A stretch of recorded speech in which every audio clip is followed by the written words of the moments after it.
building it because I've learned a ton that I didn't even realize Google Slides could do. And I am a Google Slides, I don't even know the word, a huge fan, huge fan. I think it is by far, it is a thing I use every single day, multiple times a day, and for multiple purposes.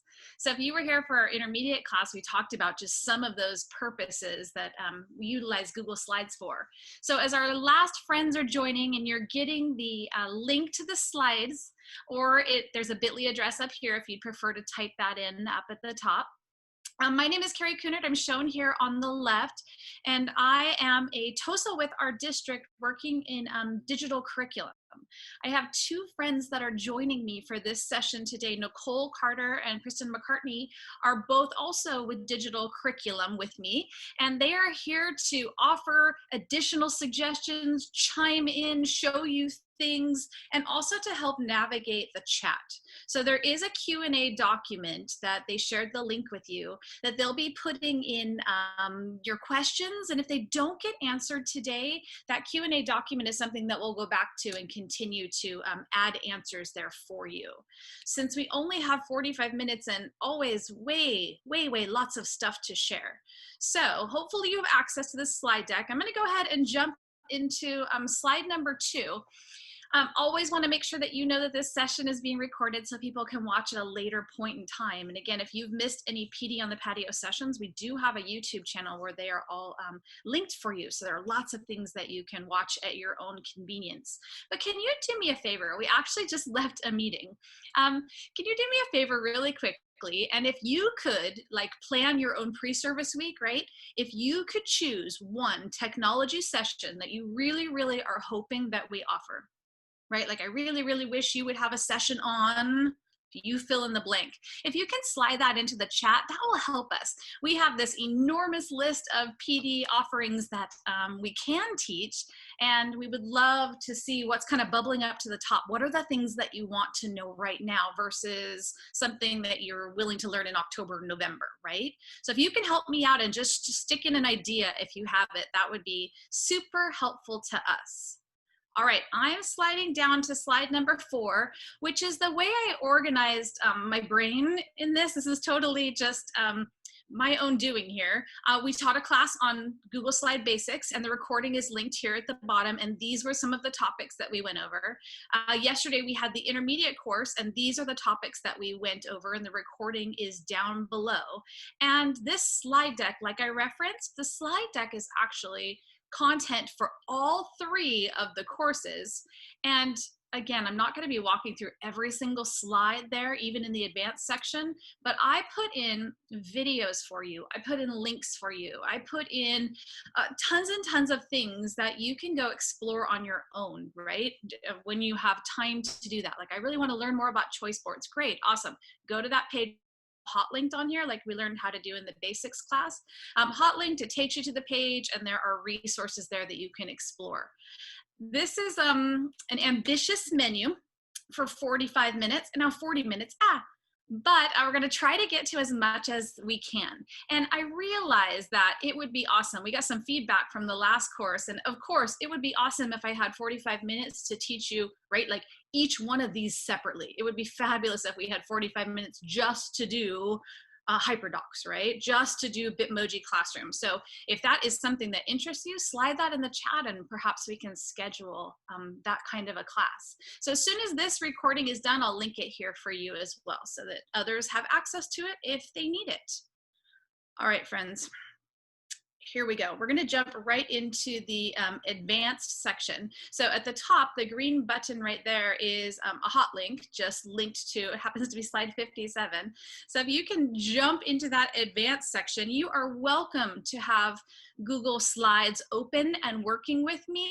It's not going to be quite, I'm going to be jumping around today because it's advanced, not so many like do this step with me, do that step with me, but you are of course welcome to be clicking on templates, opening things up, manipulating them right along with me.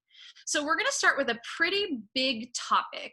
And yesterday we learned how to access templates, and templates are huge. If you want to go back in the intermediate section and take a look at that, It's an immediate way for you to make fancy looking slides, right? You don't have to do all the crazy layout. Someone's already done that for you. You just take advantage of their great work and you make it your own. So today we're going to talk about how you manipulate and edit what's known as the master slide. So as a quick refresher, I'm going to jump into, and this is back in the intermediate where we just grab templates. So if you want to search back there, I am on something called Slides Mania. So in Slides Mania, I'm just going to grab this template right here. And actually, I will really quickly, I'll stick that in the chat for you if you want to play along with me at home or from your patio, hopefully, even better, right?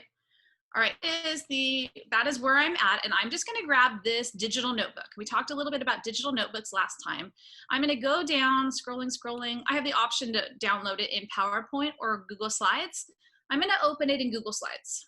So this is giving me, Carrie, my own little version of it. It gives me kind of a preview window here saying, are you happy with this? This is really what you like. And you can actually toggle down here to see multiple slides. So if I can check it out and decide if I really want it. If I do decide that I want it, on the upper right-hand corner, there's a Use Template button. So if you pick that little template, again, if you're playing along with me, let's go ahead and say we're going to use this template. We can always throw it away. And it's going to convert it into a Google slide for me. Now, last time we looked at this template, and it's pretty easy to click on like a text box and just, obviously this is your writing notebook, right? You can just change up. You could add images, whatever. You can mess with each one of the pages. But kind of the pretty powerful part is they actually have this one linked for you. So they've already provided, like a notebook really would, right? You've got these sections here where they've just linked the text and they've rotated it. And we didn't talk about that, but this little, that little circle at the top, if you put your little crosshair on there, you can actually rotate this if I wanted to. So they just made a text box and they rotated it. And let's see here if I can get it back correctly. 90 degrees, perfect. I'll leave it. Oh, super, I messed that up. Oh, you won't mess it up on your version there. So they have this little text linked taking me to slide number 3. So if I click right there, slide 3, and it's over here on the left, right? Slide 3 takes me to whatever they determined topic A was. Now, if you go in here and try and mess with the text right here, it's not going to work for all the slides. You'll notice that every single slide, and I'm just kind of going down here, they all say topic A at that first tab, right? In order to change like the fundamental layout of the entire presentation, the entire slides, not one individual slide, is going to be when I'm going to edit the master slide. So when I do that, I go up to View, and I pull down to this word right here, Master. So I'm going to look at how this is laid out. Okay, and you'll notice here, it takes me to this black screen where I can tell that I'm editing this master slide. And over here on the left, you'll see that this one up at the top, this is like the granddaddy of them all. This is the master. Any changes that I make to this are going to be applied to everything in my slide deck. So let's pretend I didn't love this font for whatever reason. I don't love this font, Georgia. If I grab this font, and I'll make it something we can really see, I'm changing it to blue, right? Well, don't love that, but let's pretend I did. If I do that, it will then change every other slide's title to that same blue. Right? Now, this is all of the subtext or just the regular text box. I could change that. I could change the color, but whatever I manipulate here is going to hold true for every single slide. Now, the thing I really wanted to do was this topic A over here. I really wanted to kind of mess with that. Let's see here. So, oops, I was on a different thing. Whoopsie, whoopsie. All right, I got that one set. If I go over here to topic A and I click in this box under topic A and I change the text over here, perhaps these are the, let's pretend these are the rubrics, right? For my writing unit, my rubrics. right? If I change it here, and then I can change this one, and this is the, oh, these are gonna be my anchor charts, right? I'm gonna give kids little mini copies of that, and this is whatever, right? I can just keep going and I can rename them along the side. If I've done it in this big daddy up here, the master, then it should apply, fingers crossed, to all of the other slides. So I'm gonna just hop out of here really quickly and see if it worked. So I'm gonna close this with my X over here, and I'm gonna look, oh yay, look, rubrics and charts. I'm gonna scroll down to more pages. Oh, look, all the pages, I'm just scrolling, they all say rubrics and charts, because anything that I change on the master is going to be applied to all of the slides here. I'm gonna go back to viewing my master.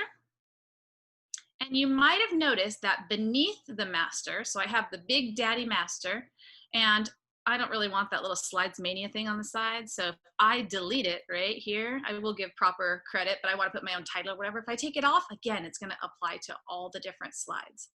Now you'll notice beneath here, we have layouts. So the master applies to everything, but there are specific layouts. Like there is only one page in the slide deck right near here that's like this cover page. So if I make changes here, it's just gonna apply when I use this layout. And we messed with layouts a little bit last time.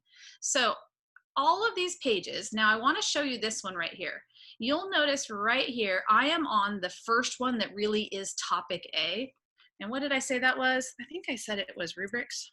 So I'm probably on this master slide gonna wanna label that to say rubrics, right, eventually. But you'll notice right up here, it says topic A, because this little divider is actually covering up, and see if I can slide it out of the way there, right? So it is actually covering up, I get it out of the way, the master slide that goes beneath all of them.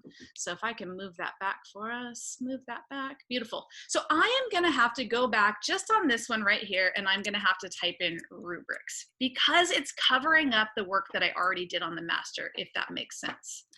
Rubrics, and making sure that that matches. So I'm gonna need to go do that on each one of them. When I get down to this charts one, you'll notice, I'm gonna go down another one. Oh, look, charts, same thing. This one, because it's covering up this cute little divider they put in here that's all green, I'm just gonna have to label it here. So charts, whatever. You can mess around with that.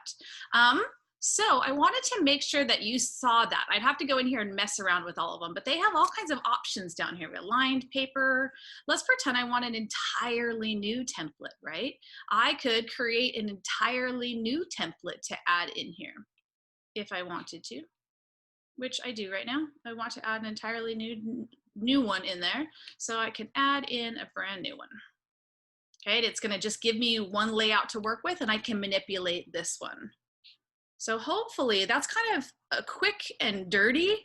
Nicole or Kristen, do you guys have anything to add or questions I can help answer? Yeah, Ashley had a question. When you're working with your masters, do you need to change the divider tab for every single layout? If I change it on the master, it does that like bottom layer of it, right? Mm-hmm. So I do need to go through in each one of these layouts. So I did the rubrics one, I did the charts one. Again, because this overlays on top of that base master, I am gonna have to change this to topic C, whatever I decide that that is. But once I've done that, and I've done it here in this master of the layout, then it should apply to all of my pages. Awesome. Carrie, go ahead, Nicole. Well, I have to apologize because I was like trying to catch up with the comments and stuff in the chat. So I don't know if you covered this, but when you are in the master slides and it has the very, very, very top slide. Yep. That is, so notice how it's like, it kicks out differently than every other one. And so I don't know if you covered that particular one that's at the very, very top. If you change the font styling of that very first one, then it changes the font for all of the previous layouts and slides. So if you are ever going in there and going, gosh, I hate, the default is always Arial. And as we've talked in the past, Arial is one of 3 fonts that works really well for translation services. But if you maybe have a population of students where the translation isn't something that you have to constantly worry about or whatever, you can in fact change the font default for all of the following layouts and text from that very first top master slide, if that makes sense. Did you go over that? I'm sorry if that is a repeat. No, that's okay. I think Okay. it's so helpful. This is kind of a complex thing. And Yeah. I know I played with it. When I first hopped in here, I started deleting text boxes. I'm like, oh, I don't want that. Get that out of the way. But it's just the formatting of the text box. It doesn't necessarily mean that all of this junk is going to be on my slides. It's just saying if I do those many levels of text, that's what they'll look like. Right? And for some reason, the default in Google Slides is not only like an Arial font, but then also you've got your title font of the slides there, and then your larger text box down below is for some reason always like a slightly lighter gray than like a full black. And so that bugs me usually. So I go in and change this particular slide on almost all Google Docs that I work with, because I don't really know why they do that, because it just, like, I don't know, it just bugs me. So that might be something to just pay attention if you're looking at it going, why is all of this turning into this light gray and not a full solid black? That could be why. So it's an easy way. There isn't, unfortunately, a way for you to go into all of your Google products and change the default out of Arial. It will always be Arial. And if you need to change it for each individual document, that is how you do it. But there's no way to over default from Arial, if that makes sense. I'm sorry. Perfect. Okay. I know a number of times when you're creating a slide that you don't want students to be able to mess with, right? You can do that also by being here in the master slide. So if I take this notebook, I'm just going to duplicate, which is my command letter D. I'm going to make another copy of that. Let's pretend for some reason I love this thing and I really wish that they had a shape on it, right? Like whatever I want the kids to do, I want them to show their work or whatever in this box. If I put that box on there, ooh, that's fun. It's filled in color. I'd like it to be just plain white, please. Oh, beautiful. All right. Now I have this as an additional layout. So you can add layouts in here. So I could choose to have it just with this paper, or I could choose to have it with the box. And up here at the top, I can rename this, right? So I want to rename it. So when I'm looking later, oh yeah, it's the grid paper with the box that I've entered on the bottom. So I don't have to keep making that, right? If I'm going to use it multiple times, now it's an option for me. So if I go over to one of my pages and I'm like, oh, I really wish I had that box here, I can go up to the layout and it now should be one of my options. There it is, the one that I added the box to. So it just makes it simpler. And now kids can't move that box, right? Because that box is like the background, right? It's a part of the template. Kids can't manipulate it. So I've seen where teachers will just go in and even insert, like if it's a vocabulary template or whatever that you're having them do week after week, put that in the layout, the master layout, and then kids can't mess with the boxes and whatever that you've set up. They can just do their work on top of it. Really quickly jump in because someone's asking, and I'll put it in the chat too. The best 3 fonts for translation services are Arial, Myriad Pro, and Times New Roman. Those are 3 very boring fonts, but if you do have to send things to translation services, those are the 3 that are the most versatile and functional for, I would imagine, ADA compliance, but then also translation services too. So something to think about. Perfect. All right, I'm gonna hop back into our slide deck. And again, you're welcome to pop around whatever works best for you. Over here on the right, I did put a video on how to do the master slide and then some more videos. It's just helpful to hear people explain it sometimes multiple times. The next one here is digital notebooks, which we just messed around a little bit with digital notebooks. During comprehensive distance learning, when you can't necessarily collect all their notebooks to look through, creating your unit in a digital space is a nice option. So I'm actually working on that for our 4th grade teachers for their first writing unit. And I simply took that template that we were just looking at and started adding in the resources that kids would need. right? We talked about before how you can force a copy. So you could send it to kids, and besides just having a blank notebook, that perhaps some of the resources have already been generated in there for them. So I just broke it up by anchor charts and the sessions that they were going to need. And they're going to do an independent project down here at the end, but there you go. That's the anchor chart you're going to need. I could add in a text box, right? Like I want you to, in your writing today, list the 5 times that you know, or which strategy worked the best for you or whatever. So making it as interactive as possible, where the kids have things to do in there besides just their writing or whatever, like look at this math problem, watch this video, and then do this portion. So I'm kind of playing around with that for our 4th grade next writing unit. Right? So the kids have a resource. Even after they've watched your video, when they go to write their piece, they do have some of the resources right there accessible to them. So I think that, goodness, if I had my own class, I'd be creating digital notebooks like crazy right now, just with resources for kids to be able to access all in one place. One option for the management of that piece is I saw where you could, right, assign every kid the same little notebook. I set the little notebook up, I send it to them, I force a copy, and if they share it with me, I could link one master slide for myself that has, obviously this would say specific kid names and kid numbers that were in my class, and I could just click and jump into that student's notebook super easily, right? Obviously this would be a few slides if I had the entire class up here, but the idea is that, okay, we're ready to confer with student number 1, Bob, right? I don't know if there are any Bobs anymore, maybe, but I'm conferring with Bob. I slide in there, I've got his journal in front of me. So I can be taking notes, I can be making comments, right inside of his journal. I could be putting cute, fun bitmojis or responses or whatever, and engaging with him in a digital way where I have access to his piece and he does as well, his journal.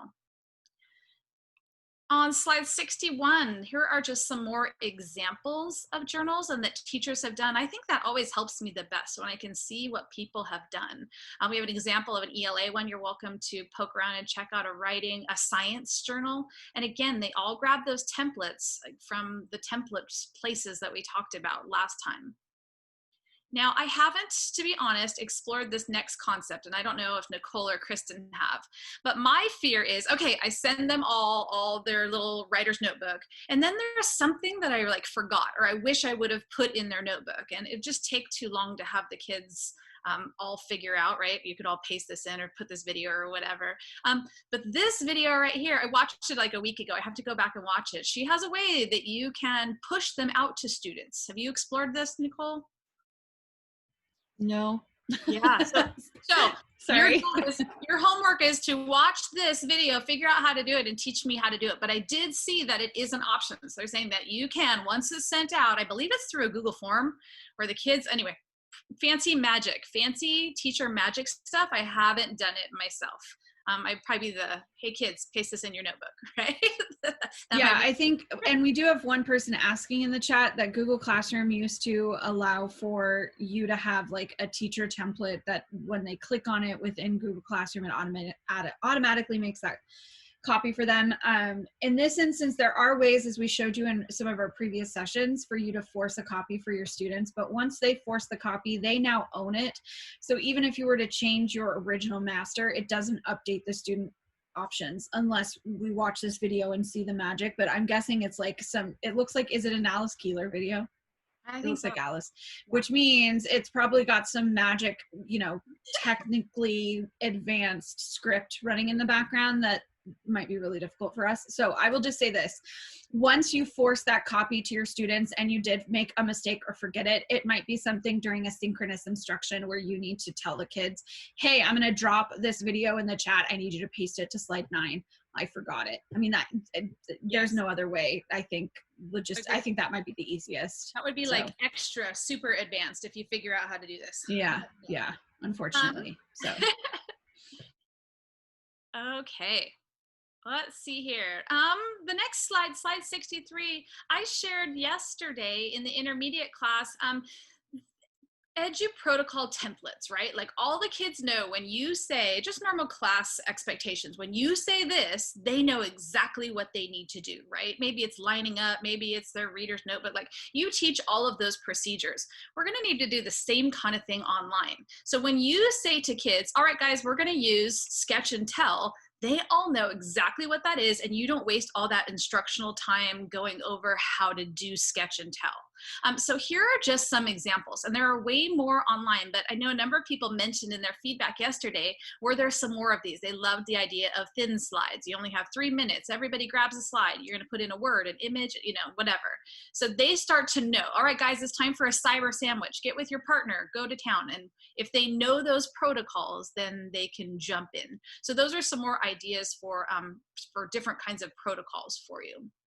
So I have a couple of people, I'm going to jump in. I have a couple of people asking some questions in the chat about how they might grade, you know, these student journals, that sort of thing. So, you know, there's a couple of options, especially within Canvas. If you have like a day that you're going to collect student journals, I would just make it an assignment in Canvas and the students would just turn in through the Google LTI that's already in Canvas. It's super simple for the kids to find and to turn it in. And so then you'd be using SpeedGrader to go through quickly through their content. In Seesaw, Carrie, you might have to like say how you might do that. But I think if you're wanting kids to have access to each other's copies of the journal, then it might be something where you have them submit a discussion thread on Canvas, where they actually put in the URL to their slide deck so that they can go into each other's and see. But that would take some, you know, direct instruction from you during like a live Zoom session or creating a tutorial video, where you would have them probably change their viewing settings for their Google slide, right? You'd want them to have like maybe a view only option, and that's the URL that they share into the discussion thread so that their peers could see their work. They could also just screenshot and put a screenshot of the work they want to display into a discussion thread. Those are a couple of options that are coming to my mind. I don't know if you have a different version for Seesaw. Seesaw's tricky, depending on how much collaboration you want. If you're wanting to share like the finished product, you could slide it into your blog, right? If you had a blog that was forward facing, kids could just share the link, right? The URL link, and you could assign partners or whatever if they needed access to the same slide deck or whatever would be a possibility. I'm gonna hop into, it was asked this question as well. How can you just like import a worksheet, if you will? So I'm gonna hop over just to a sample slide deck, and this is the one we worked with last time. And I'm gonna want to create a worksheet. I just happen to have a worksheet, right, that a paper I want them to do. I'm gonna go ahead and insert it as the background. So I'm gonna go into background and I'm gonna pick the image. And I happen to have it, I just stuck it here on my folder. I'm gonna do this antonyms worksheet that I want them to do. So I'm gonna slide that in there, and it's thinking about it. It is creating, oops, I did it on the wrong page. Oh, Carrie. Oh my goodness. I put all this stuff on top of it. Let me just delete these awesome, awesome pieces that we did earlier.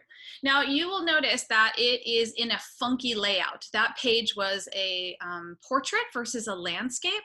So I can manipulate that. If you remember, I can go over to my file menu and I can change the layout under page setup of this whole thing. So I obviously don't want this to be widescreen. I'd like this to be custom, and it looks like a piece of paper. So I'm just gonna go like 8 by 11, right? I could be specific if I wanted. I don't plan on printing it out. All right, so there we go. I have that worksheet in here for them. And you'll notice I can't mess with it because it's in the background. So it's been put behind. Now, if you don't have a way to get kids to write on here, remember we talked about using the side. So I could create text boxes and I could simulate these words, right? So I could go in there for them and provide the words. You could have the kids type the words on top depending on the age of the kid and how much time you wanted to spend on the typing or whatever.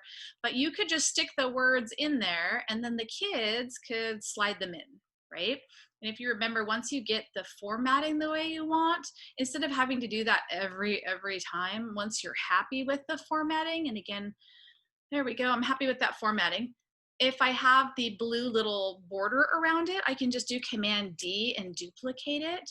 So then I have, right, the exact same formatting. It just saves you time in formatting, so I can type the next word in here, right, easy. So if the student got a copy of this, then they could do like a drag and drop, right? They could slide the word into the correct space that it went with. So that is one way so that the kids can't mess with, right? They can't change the actual directions or the worksheet or the template or whatever. So I know we talked about creating them on your own, but you can just import them as well. If you have a sheet that you'd like the kids to go ahead and complete for you, that's an easy way to have them do it. Anything to add in there? Well, some people are asking if there's any way to change up the layout for each individual slide in a deck, and there is not. Once you change that layout, it changes for the entire deck. So if you have multiple different things that need different formatting or sizing, then you'd have to have different decks for each of those size pieces. And it can go anywhere from a normal page to, I was just creating buttons, for example, that were 2-inch by 2-inch buttons, or a 1/2 inch by 8 inches for a banner or a divider. So really the sky is the limit in terms of page dimensions. But unfortunately you can't do it for each slide in the deck. I'm gonna go fast through this one. How to add a timer. There's a little video there you're welcome to watch on how you can add a timer. And just a total side note, I found this awesome site where they have all different kinds of timers, and I linked it here for you. Just seems super crazy engaging that you could create, right, a duck race of all these little ducks swimming along, and you could have all the kids' names or whatever. You know, like they have 30 minutes to complete a task and that little timer is running or whatever. Anyway, I thought it was super fun. It's not just ducks. There are tons and tons of timers and fun things on there. But here's a video showing you how to insert them into a slide. I'm gonna jump down to closed captioning, and I didn't realize this. I learned this today. That we actually have the ability to do closed captioning when you're presenting. So if you are doing the more traditional, everybody is participating on Zoom, you guys are watching, I'm in present mode. Down here at the bottom in my menu, I have captioning, and I've never utilized this. So under this little menu right here, I can choose if I want the text to be at the top or the bottom, if I want it to be big or small. And oopsie, come back. And as I'm talking, it will actually start recording my goodness, I've got poll things, got all kinds of things happening on my screen. All right, let's see here, closed captioning, see if we can get it to work. Oh, there we go. It does not, that I've noticed, do fabulous punctuation, but if it would help for your students to have a visual of the things that you're saying, this could be recorded right into your Zoom recording of your lesson, or you could read a story, right? And they get to see the text right along with you as you're reading right inside of Google. So I didn't know it had this feature, and I think it is super cool and potentially very helpful.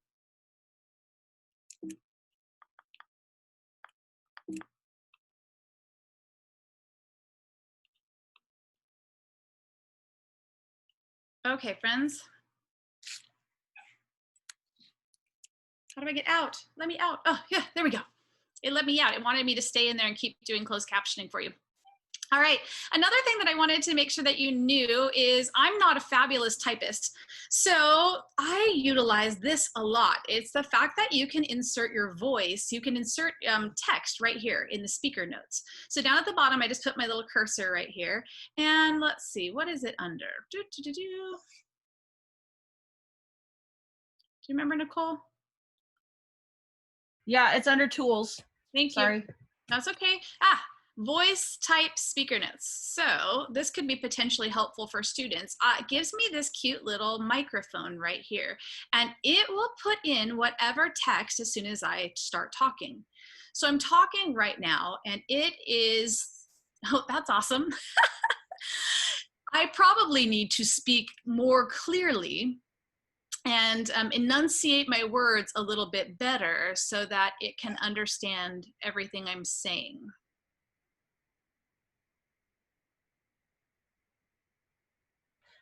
I will just say I use this feature all the time. And I think sometimes when we have so much going on, so many windows, and the fact that you're doing like a live Zoom and recording it at the same time is probably also kind of messing with it typically works way better than that, yeah. friend. It really does. I literally, you guys, I use this all the time, this feature all the time. I do have to enunciate certain words. I've noticed a pattern. When I say writers, it sometimes will spell out riders, like riding a horse or riding a bike. So I do have to pronounce certain words specifically, but overall it does work really, really well. Okay, friends. So I don't know about you, but I think that is a super helpful, and for students as well, if they can get text onto a screen faster, this is just a built-in feature for them. All right, the next thing I want to show you is Google Keep. And Google has an entire suite of all kinds of different tools for us, right? But one of the ones that I think is pretty helpful in writing in slides is this thing called Google Keep. And over here on the right, you'll notice that I have this one, the second one down. And I think everybody automatically has this. Perhaps not. I think so. When I touch this little keep icon, it actually creates almost like a note-taking way for me to keep track of information. Now, I use it over here for all different kinds of lists or to-do lists. I've got stuff going on here, colleges that my daughter wants to visit. So I keep it right here. And the beautiful part is it's not like a Post-it note that just gets lost in Post-it note world, right? I have it every time I log in. I can see them on my phone. There is an app that I can see them with. I can also see them right here. So I can just hop in here and take a note really quickly. So I could hop in and take this note and say, remember to do whatever. So it could be used for like teacher feedback if you wanted to utilize it that way. One of the things that's pretty cool, it's going to go into my thing. That is not what I wanted to do. One of the things that I was playing around with is that you can actually use it as a little whiteboard. So if you perhaps wanted kids to all give input on something, let me open that in Keep. There we go. That's what I wanted to do originally. And they open up, you could say, all right, everyone, I'd like you to take a note really quickly right here. And I'd like you to solve this problem. We're working in a collaborative slide deck. So the kids get this. One of the options they have is to draw. So they have all of these tools in here to get their response. They can highlight and draw, and I change the background paper, right? If I wanted dots or I wanted blank paper or whatever. But the kids can use the pen tool here, right? And write their work or whatever they wanted to do. So once that is all done, then they can just import it for you. So I'm going to go back to my slide deck. And you could have everybody, okay, I want everybody to, and obviously they would probably write their name on there, right, for you. But once I'm back in my slide deck, so all the kids would hop into Google Keep, they have the option over here under the three messages is to just add it to this slide. So if I had a beautiful slide set up, right, that I wanted to gather all of their information, right, they could slide their little Post-it and interact right there on my screen with me, if that makes sense. Which I think is super helpful. If the whole class was doing it together and I'm like, okay, everybody, I want you to do blah, blah, blah. Everybody go and do it and then slide your Post-it note in there. They just have quick access to a whiteboard built right in there to Google Keep. Also, it's a place where they could write notes, right? So eventually you get enough. My goodness, I attended a Lucy webinar here and I took a lot of notes on that. And one of the options is if I had enough notes over here, I could just go ahead and I could just import it to become its own Google Doc. So it just takes that information and creates a brand new Google Doc off of my notes over here. So it could be, my gosh, story ideas, right? Like all kinds of things you could do. Do you ladies use Google Keep at all? Not as much as I should. In the chat. I was mentioning in the chat, I mean, this isn't the case for our elementary people, but for secondary people that have students that have gotten the newer Chromebook rollout with that stylus, the Chromebooks with the stylus, anytime they pull the stylus straight out of the garage, it opens up Google Keep. So it is a great option for students, especially those that have access to the stylus. Okay, I'm moving right along here and running out of time as always. So make sure and write in the chat if there's something, oh, I really wish we had a whole session on, Perhaps this, choose your own adventure stories. Utilizing Google Slides. Again, we talked about that linking feature, how you can go backward and forward. How fun to have kids write or create a branching document, right? If you will, could be solving math problems, right? If you think the answer is this, go here. If you think, and branch it out and create like a story web. This is actually just a choose your own adventure story that they have written. And the slides just link like a true choose your own adventure, right? Here's the story, here's the situation, or what are you gonna do? Are you gonna take the right path? Are you gonna take the left path? I choose to take the right path.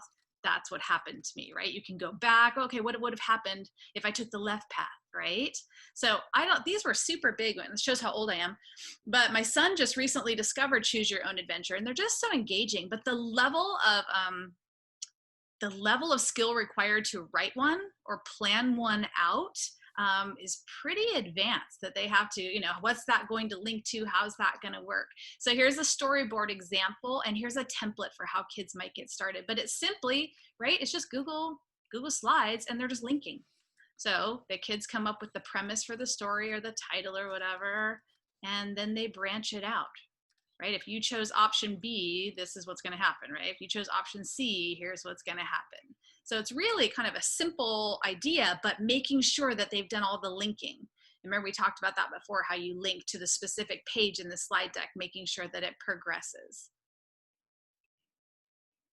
So there are all kinds of resources. You can play along, and that treasure hunt one is pretty fun.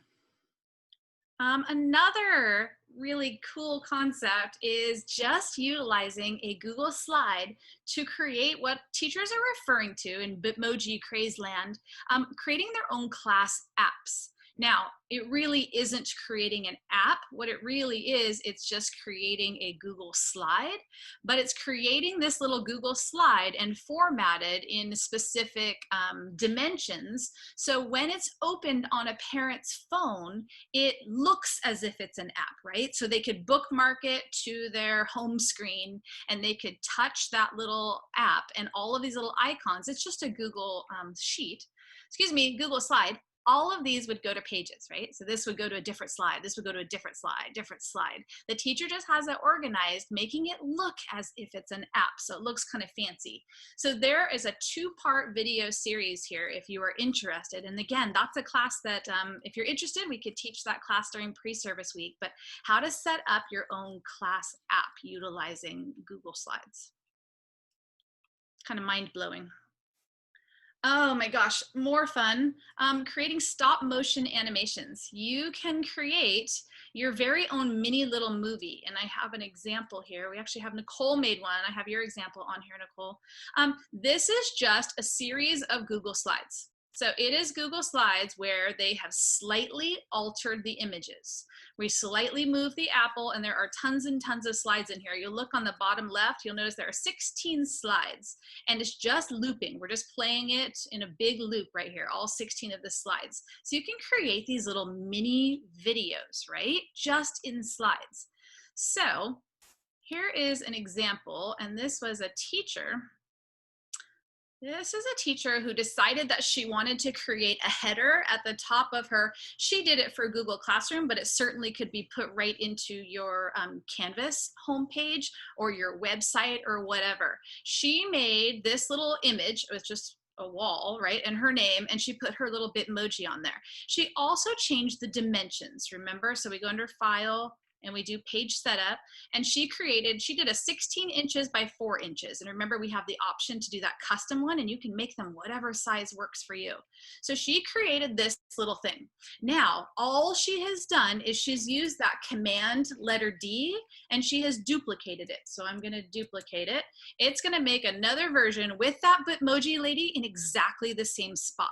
Now, what she has done is she has then just gone in and ever so slightly moved her Bitmoji lady, right?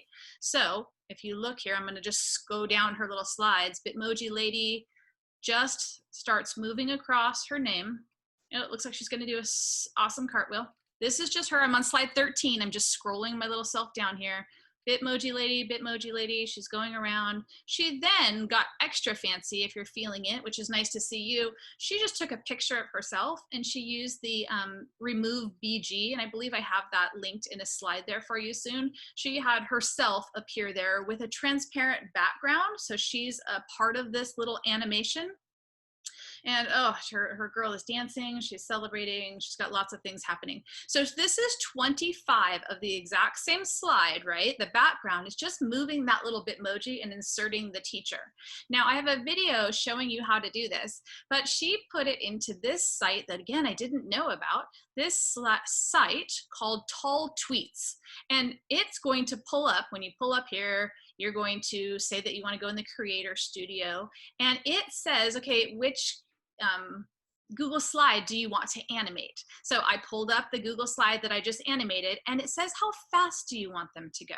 So I could say, I don't know, I want them to go right half a second each. It's going to go a lot slower, right? If I create that GIF, it's going to think about, I think my lady's going to be doing cartwheels much slower, but it's a fun way to make animation really quickly.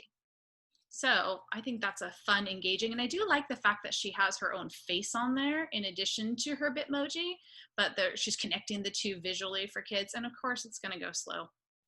But I linked that for you on that page. I linked her direction video for exactly how she did it. She even has her template there in her YouTube. If you really liked that template, I'm going to close that down, but you get the idea, right? So she has created this little thing. So once I'm back in my slide, and I actually did it earlier, it creates a little GIF for you, right? So there you go. There is her little creation. Again, what was it, 25 slides? So her cute little Bitmoji, or her cute, whatever it is, you know, it could be obviously content related. You've got explorers, right? Little boats going across the water or whatever. So obviously teachers can create these, but kids can make these too, right? Show me your understanding of the water cycle by creating a stop motion animation just out of Google Slides. It's just duplicating and slightly moving things. If you have a moment, check out this science contraction example. I don't even understand how that works or what that is. So the next slide down there explains how she went about doing that. So how to use that animation. Another option that I was going to spend some time on, but I'm not going to spend quite as much time. You can make anything in Google Slides, and you can download it like we learned last time as like a PDF, so that you could import that somewhere else if you wanted to have more engaging, like an ebook, if you will, so people could read that ebook. And there's a video you can watch. But I did hear that we are actually purchasing Book Creator, which, if you haven't had a chance to explore, is a way more engaging way to create ebooks. So you can do it in slides, absolutely, but look forward to trainings in Book Creator, where you have a ton more options. And I'm noticing that I am out of time. So there's some tools on slides 74 and 75. And slide 76 is that background removing resource that I talked about, where the teacher got the background taken away from her. And more ideas.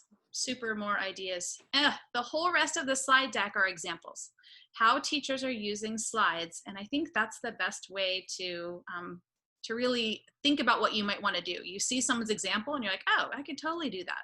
And lots of times they're sharing them like crazy, and you could just grab somebody's and manipulate it.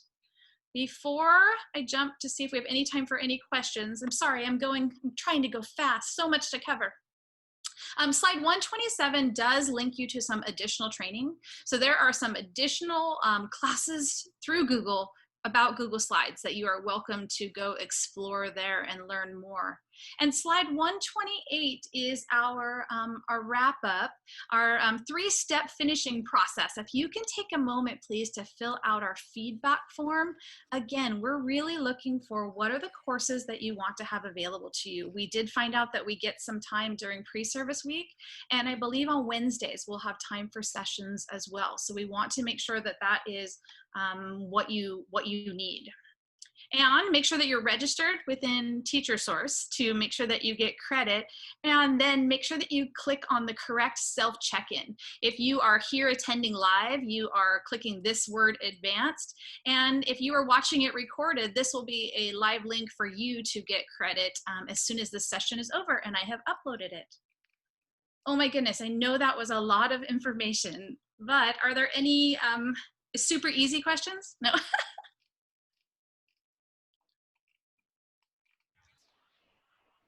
I think we're pretty good. I want to remind everyone, Carrie and I are actually going to have to leave here pretty soon because we have a making the video session that's literally in 10 minutes. So we have tried to get as many of your feedback issues that you've dropped in the chat or things that you'd like us to cover. We've got that into the Google Doc. I'm trying to think if there's anything specific you need to cover right away. No. If you wanted to really quickly, Carrie, just show how you might move a picture into the remove background. That might be, it's so simple and easy to just show them really quickly how that's done, because that was something that someone asked, but then I will call it for both of us so that we can move over to our next session. Why don't you hop out and get us set up? Okay. Or do you want to make me hostess and I'll bumble through remove BG because I've never done it? It is so easy. You literally open up the website and then drag and drop your image into it. And for the most part, it will completely remove your background. Super fast. Like, it's a wonderful, wonderful tool. But literally you just drag and drop anywhere on the screen. It will automatically, you don't even have to click the button. You just drag and drop anything. So I need an appropriate picture, right? Right. I'm teasing. I don't have a photo. And I will say this because Cynthia just mentioned it. I mean, this slide deck does fly in the face of a lot of the ideas that we've tried to tell you on keeping things simple when you're teaching from a slide deck, but Carrie really wanted this to be a resource that you could come back to again and again. It's, obviously we taught basics, intermediate, and advanced, but there's so much more involved in the slide deck as it is 130 slides.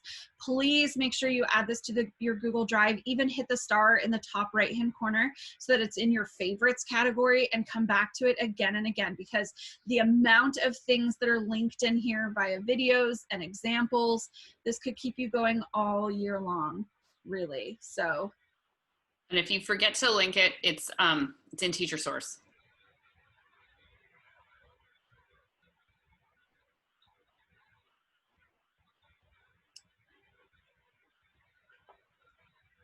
I found a picture of my dog. It's perfect. See? Yeah. So it literally just, all you do is you drop it in there and it automatically identifies what the background is and will give you that transparent download. Yeah, and then I can download that image of my dog without the background, and I can insert her to be way cuter. Which is perfect if you're starting to use any of those slide deck templates that have like a colored background, because there is nothing more eyesore-ish than when you drop like an image onto a colored background that has that kind of black or white chunky background behind it. So yeah, it works so quickly, so fast. You don't need an account or anything. You just drag and drop and there's your image. It's perfect. Okay, guys, we're gonna call it. Yes, thank you everybody for joining. Hope this was helpful, and thank you for your input on future PD sessions. Really appreciate it.